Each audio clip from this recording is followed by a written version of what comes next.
Okay, in this video, I'm going to just show you how to get to the Massey ratings page um, and how to get to the data pages, and then show you how to import some of that data into R. So I just go ahead and here in a new tab on my router, I start typing Massey, and since I've been there many times before, it knows that I probably want to go to masseyratings.com. So after you do that and you hit enter, you go to this big giant page.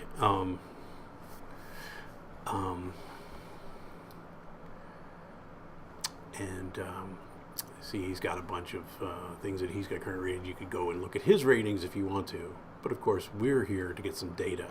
So over here on the right-hand side, there's a plus sign here next to information. And if you click on that, it gives you some choices, and there's data. That's what we want. So we click on data, and let's see. What I'm going to do now is I'm going to pull down the games that the Division 1A, the FBS teams have played in football so far this fall. So you see he's already planning for next year, but if we look carefully, somewhere there's college football 2017.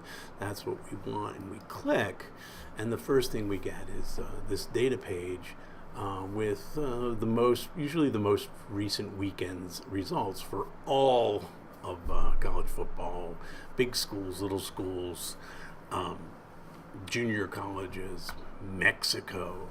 Okay, but up here, if you go at the top, CF 2017, College Football 2017, and all of the different things. And NCAA is the one we want to go to, so we're going to hit NCAA, and now we get a similar screen, except it just has the results for NCAA games of the most recent weekend.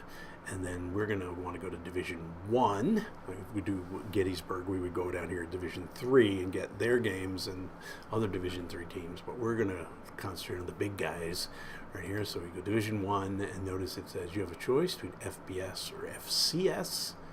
FBS is the biggest of the big, so we'll click on there. And now it gives us a choice of going to some of the different conferences, okay? And it's got a shorter list, and if you're phasing down, you'd realize it was a much shorter list than what we had before. Okay. Now, this format would be tough to interpret with all those @ signs that show the home team and things like that, but got a nice little tool here. So if we just click on all, Massey has this set up so that we can bring this information in to MATLAB, which means we can bring it into R too. So what we want to do is we want to change from text to MATLAB games. Okay, we want all of them. We're already in FBS. And so what we're going to get is all of the games between two FBS teams. We won't get any games where FBS teams played a lower, a team from a lower division. Okay, well, just to show you the difference, if you click on MATLAB teams, what you get, if you click, is an alphabetical list numbered of the 130 teams that are in Division 1A or FBS this year, and they're abbreviated the way Ken Massey wants to abbreviate them, so sometimes they're not exactly what you think, but after using it for a while, you learn. Okay? And let me show you what the MATLAB games file looks like. It's a little bit more, okay? It's got 8 fields in it, okay? The first are both dates. This is, the number of days since some long time ago in history. This is this you can figure out is 2018, August 26th. It's the very first game of the season. And then there are numbers that correspond. Here, this is the team number 39 in that numbered list I just showed you. -1 means they were playing away. They scored 38 points. The other team they played was team number 55 in the alphabetical list. They were at home. That's what the 1 stands for. They scored 35. All of these results, when he gives them, always has the winner first, which is nice. It makes your work a little bit easier. What's not so nice about it, of course, is that you have these numbers for the team names, and you've got to be able to go back and forth. But that's not so big deal. So once you get to this point, once you get to the screen that has what you want, okay, you're going to need to know this web page's address. So go ahead and copy that in some way, right? And then go ahead and go back to R, okay? And I'm down here in the console, and the command that we're going to use, well, first I got to decide what I'm going to call this. I'm going to call this FBS results. According to a style guide I've just been reading, they like the dots between words. They don't like camel case in official R style. Okay, not that I'm taking it off for that. So there's a command called read CSV, read a CSV, a comma, something file, something that divides things up. And the arguments are first where you want to. This could be a file on your computer, but since we wanted to go get a web page, we're going to say, oh, by the way, this is a URL. We need to put the URL in quotation marks, and now I will paste in that name in there, which of course I'm never going to remember if I don't. Okay, and there's no header which tells what those columns meant. That when I was showing you what they meant, but there's no one that tells you, and so we need to let R know that, and we do that by typing in header equals false, so it won't read that first line and think those are the headings for each of those columns. And okay, and we hit enter, and it thinks about it, and notice that something else has come up here. We have 141 observations. So far this season, there's 141 games played, and those are the 8 variables, or 8 columns that we saw before. And if you want to look to make sure, anytime you have something in, bring some data in, and you want to make sure it looks like what you're expecting, right? I can just say head and whatever that data name is, or whatever that variable name is, and it will show me the first 5 or 6 lines of this, and the 6 lines. And the thing that isn't what I really want it to be is when it doesn't, since it didn't have a header, R just went ahead and called it V1, V2, V3, V4 through V8, which aren't very helpful as far as knowing what those are. So I can take care of that with a command called call names. Believe it or not, that means allows you to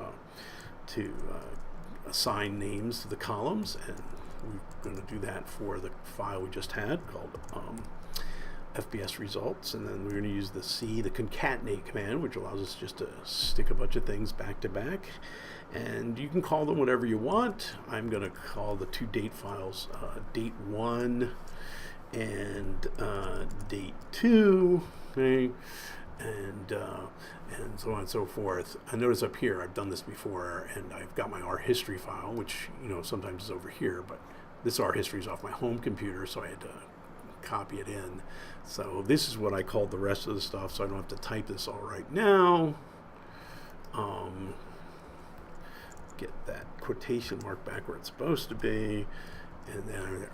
So the 2 dates, that's the winning team, the winner. Hand winner is the winner. The W is for winner, and is it home, away, neutral site. Their score, the loser, whether they're home, away, neutral, and their score. And I think I have 2 parentheses at the end, which I don't really want. There's 1, and so I hit that. It seemed to come back, and now notice if I go back 2 commands to the head command, now I get the same data, but I've got headers that sort of make sense to me. And of course, you can change those names to whatever you want. Okay, so the one other issue we have is the fact that right now we have the winners and losing teams being identified by a number between 1 and 130, okay, and we would like instead to actually have their names in there, at least, or have access to them, so maybe at the end when we want to print out the standings or everything, we can actually put the team names there. So I'm going to go back and import those too, and I'm going to go right back to that same long command, okay, that I used to bring it in, and I bring it back because most of this stays exactly the same. I'm just going to change. Now I want to get the names of the teams, so I'm going to call this one fbs.teams, and it turns out that the URL for this, for any given results file that you get, that the team names associated with that is exactly the same. You just have to change the 1 at the very end of the string to a 2. And that, and so just those 2 little changes, changing the name of what of this variable and changing the 1 to a 2, it goes and does that. Notice if you look up here, 130 observations. That's good because there's 130 teams, 2 variables. And if you do a little head command for this, fbs.teams, what you notice is the first is just a number. It's just a number from 1 to 130, and I don't need that because the index is into this array is exactly the same, and I just rather just keep just the names and not all that. And I'm going to do that by just reassigning. So FBS teams is going to be assigned what is currently called FBS teams, but I'm just going to take the second column, right? So if I put a comma without putting anything here, and for the rows, that means use all the rows. Similarly, if you leave it blank after the comma, it's all the columns. So give me all the rows, but just the second column, right? And I hit enter for that. And now if I go back and do a head command, notice, well, actually, now that it's an array, it writes it as in columns, and since it's so long, it just gives you the first 6 and then tells you that there's 130 of them, which is a nice thing to know. So I have those in here, and you could give them more creative names if you know that you're going to be doing more FBS stuff in the future. You might want to put the year or the date into this somewhere so you'll know. Okay, and then when you write code, you have 2 choices. You can do what I just did manually. Certainly, if you have the commands in your history, you can go get them, and it's not as much typing to do, and bring them in. What I did in this piece of code, where I wrote the code of the Massey method, is I actually assigned the URLs variable names, and then read them in. The negative of putting this into the code is that every time I run this code, it goes out and gets this data, when really the data is not, if I'm running this once a week and it was updating each time, then maybe that makes sense. If I'm doing it one time for a homework assignment or whatever, and I need the same thing every time, it makes more sense to do what I did at the beginning, which is to bring this in.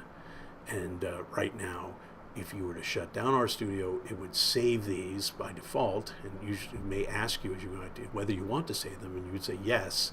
And then if you came back in the same directory, you'd be able to get your R data out. So I'm in this in my Dropbox right now in R files. So I do this at home.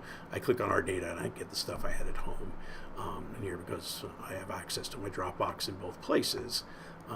If you're keeping everything in the same drive and doing every single thing in R from the same place all the time, that's not as much of an issue, because you can just do all of your R in the same directory, and then every time you stop, it'll get saved there. And you can also just also use the save command, which allows you to. And here's you just write down what you want to save, and if you go to the help, it will. You'll see that if you just there's a command called save.image, and it's just a shortcut for save everything that you've got. So if you just want to do that, you can do that, and that's pretty safe thing, especially if you remove stuff that you've used that you're not going to need. Then you do that, and it's easy. Okay. So that'll get you going. That'll get you the data, and you can, once you have the data you need for a particular program, then you can use it and run. So hope you learned something. I'll see you later. Bye-bye.